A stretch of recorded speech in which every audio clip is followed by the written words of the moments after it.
Бев член на влада, а и бев свидетел 45 дена во Охрид на рамковниот договор, учесник. Непрестајно, цело време бев таму 45 дена и можеме да ви кажеме едно. Али Ахмети што го направи тоа, со внесувањето на она, кај што корените се учека, освободителната армија на Косово, имплантирана војна во тој момент меѓународен протекторат на Обединените нации. Од таму дојдоа терористите. 2 месеци Робинсон, генералниот секретар на НАТО, велеше тоа се терористи.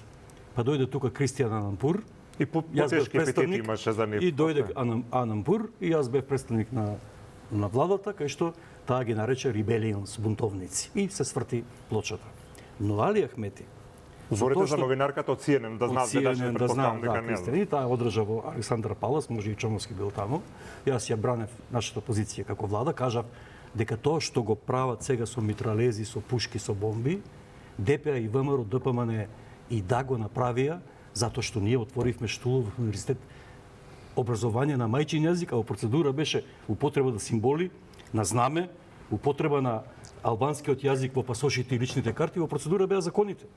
Значи тие ништо не направија, освен што зацрнија многу мајки со црни шамии, што уништија огромни... Да, значи вие велите дека тогашната изјава на Мендух Тачи дека се работи за внатрешен албански конфликт кој да ги представува албанците во земјава. Арбан Джафери и Абдураман Арити, тие се хероите кај албанците кои што треба да се величаат.